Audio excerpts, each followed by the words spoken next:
So it's still pretty close. Joe Biden is probably in a better position than Donald Trump. You talked about those outstanding ballots in Pennsylvania. We expect those to go pretty heavily for Joe Biden. And if he wins Pennsylvania, he's won the election. Protests spurred on by Trump's call to stop the counting, and of course we saw other demonstrators out in support of Biden and wanting the counting to continue. What are your fears around ongoing civil unrest at the moment? It's something to be concerned about. Now, we've actually seen less election violence than expected, which is a odd sentence to say, but there has been a lot of concern about domestic terrorism, about election-related violence, and we just haven't seen much of that yet.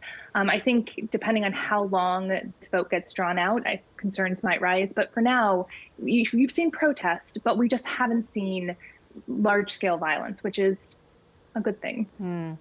Has a president ever claimed fraud the way Donald Trump has well before the end of vote counting? Certainly in the modern era. I mean, presidential candidates in the past have always relied on accurate counts from the states. They've trusted election officials. If there were irregularities, there are channels for looking into those. So this kind of simply claiming victory contra the available evidence is not something we've seen. Now, we've of course got very close election counts. Do you expect the legal challenges that have been mounted by Donald Trump to go the distance? So it's hard to say just because we're not always sure how courts are going to rule, but there are things like recounts in Wisconsin that we don't anticipate would actually affect the result there, that it won't overturn Joe Biden's victory there.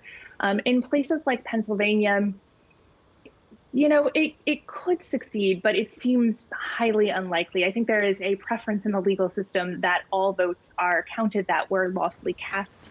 And that bias, I think, it worked really well for democracy before the election, a lot of challenges to the ballots before the election.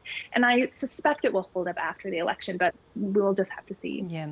Lots of comparisons to 2000, of course, that famous Florida recount, the legal challenge there. Is this comparable to the legal challenges that Donald Trump is mounting?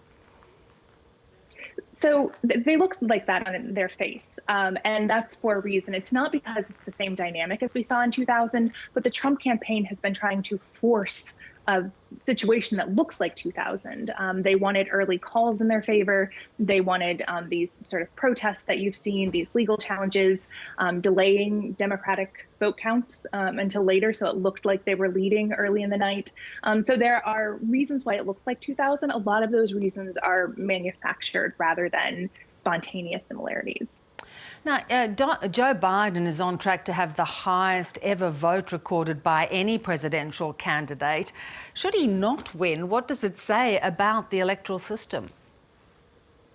Well, I believe that Hillary Clinton had one of the highest vote totals of any candidate in 2016. So there's clearly a disjuncture, a disconnection between the popular vote and the electoral college vote. And that gap has grown much wider. I mean, we've seen this in 2000 and 2016. It could happen again in 2020.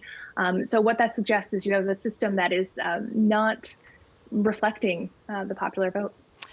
Nicole, whatever the outcome is, and as we say, Joe Biden seems to be edging towards a potential victory here, what does become very apparent that there was not a major turn away from Donald Trump and the values that he stands for.